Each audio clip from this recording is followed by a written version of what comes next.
Clip number 667۔ اس clip میں آپ قرآن پاک کی سورہ نحل کی آیت نمبر 35 سے 37 تک کی تلاوت، ترجمہ اور تفسیر قرآن صراط الجنان سماعت فرمائیں گے۔ بسم اللہ الرحمن الرحیم۔ ترجمہ: اللہ کے نام سے شروع جو نہایت مہربان رحمت والا ہے۔ وقال الذين أشركوا لو شاء الله ما عبدنا من دونه من شيء نحن ولا آباؤنا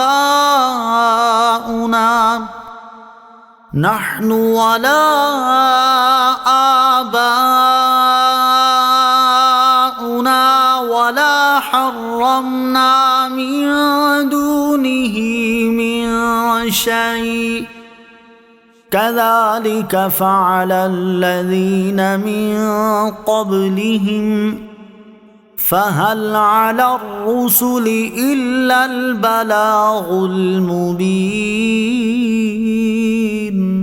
ترجمہ: اور مشرک کہنے لگے اگر اللہ چاہتا تو ہم اور ہمارے باپ دادا اللہ کے سوا کسی اور کی عبادت نہ کرتے اور نہ اس کے حکم کے بغیر ہم کسی چیز کو حرام قرار دیتے۔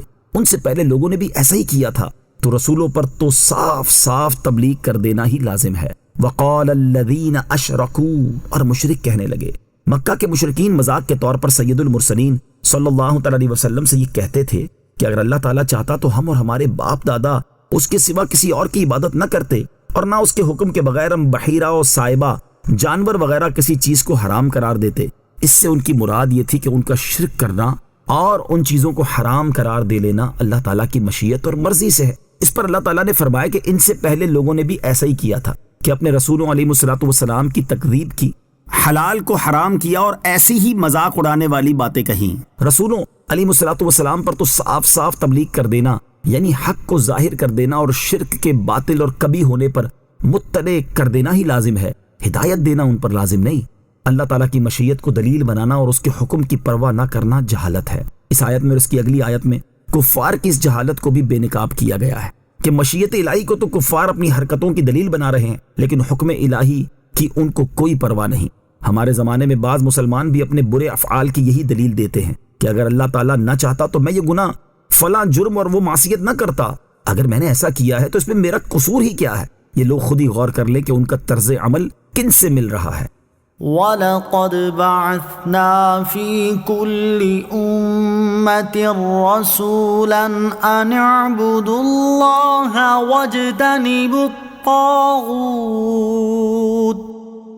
فَمِنْهُمْ مَنْ هَدَى اللَّهُ وَمِنْهُمْ مَنْ حَقَّتْ عَلَيْهِ الضَّلَالَةُ فَسِيرُوا فِي الْأَرْضِ فَانظُرُوا كَيْفَ كَانَ عَاقِبَةُ الْمُكَذِّبِينَ۔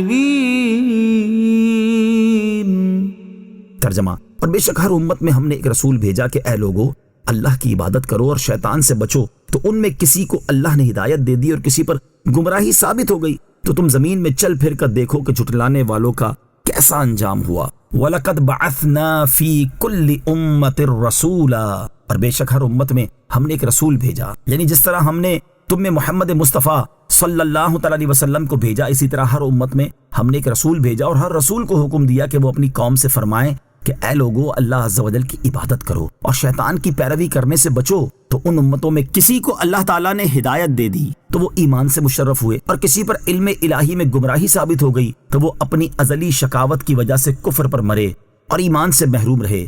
اے کفار مکہ، تم زمین میں چل پھر کر دیکھو کہ اپنے رسولوں علیہ الصلوۃ والسلام کو جھٹلانے والوں کا کیسا انجام ہوا۔ انہیں اللہ تعالیٰ نے ہلاک کر دیا اور ان کے شہر ویران کر دیے۔ ان کی اجڑی ہوئی بستیاں ان کی بربادی کی خبر دیتی ہیں۔ ان کو دیکھ کر سمجھو کہ اگر تم بھی ان کی طرح کفر و تکذیب پر مصر رہے تو تمہارا بھی ایسا ہی انجام ہونا ہے۔ اس آیت میں نبی کریم علیہ الصلوۃ والسلام کو تسلی بھی دی گئی ہے کہ کسی نبی سے سب لوگوں نے ہدایت حاصل نہ کی، جیسے سورج سے سب نور حاصل نہیں کرتے، چمگادڑ محروم رہتا ہے، بارش سے ہر زمین سرسبز نہیں ہوتی، بنجر زمین بے فیض رہتی ہے۔ تو اے حبیب صلی اللہ تعالی علیہ وسلم، اگر بعض بدبخت آپ پر ایمان نہیں لاتے تو آپ غمگین کیوں ہوتے ہیں؟ یاد رہے کہ آیت کے شروع میں جو یہ فرمایا گیا کہ ہر امت میں رسول بھیجا، تو اس سے یہ مراد نہیں کہ ہر قبیلے یا ہر علاقے میں رسول بھیجا گیا، بلکہ کسی جگہ رسول بھیجا گیا اور کسی جگہ اس کی رسالت کا پیغام پہنچا دیا گیا۔ آیت فسیروا فی الارض سے حاصل ہونے والی معلومات۔ اس آیت سے دو باتیں معلوم ہوئیں۔ نمبر 1، عذاب الہی اور قہر ربانی کا مشاہدہ کرنا ہو تو کفار کی بستیاں دیکھی جا سکتی ہیں، اور یوں ہی اگر رحمت الہی کا نظارہ کرنا ہو تو اولیاء اللہ کے آستانے دیکھے جائیں۔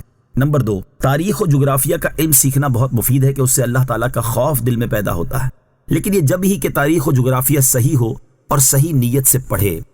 إن تحرص على هداهم فإن الله لا يهدي من يضل وما لهم من ناصرين۔ ترجمہ، اگر تم ان کی ہدایت کی حرص کرتے ہو تو بے شک اللہ اسے ہدایت نہیں دیتا جسے وہ گمراہ کرے، اور ان کا کوئی مددگار نہیں۔ ان تحرص علی ہداہم، اگر تم ان کی ہدایت کی حرص کرتے ہو، یعنی اے حبیب صلی اللہ تعالیٰ علیہ وسلم، یہ لوگ ان میں سے ہیں جن کی گمراہی ثابت ہو چکی اور ان کی شقاوت ازلی ہے۔ اس کے باوجود اگر آپ ان مشرکین کی ہدایت کی حرص کریں تو بے شک جسے اللہ تعالیٰ گمراہ کر دے اسے کوئی ہدایت دینے والا نہیں۔ لہٰذا اس بارے میں آپ کوشش نہ فرمائیں اور جس چیز کے ساتھ آپ کو بھیجا گیا ہے وہ ان تک پہنچا دیں تاکہ حجت تمام ہو جائے، اور جب اللہ تعالیٰ ان کے عذاب کا ارادہ فرمائے تو کوئی بھی ایسا نہیں جو اللہ تعالیٰ اور ان کے عذاب کے درمیان حائل ہو کر ان کی مدد کرے۔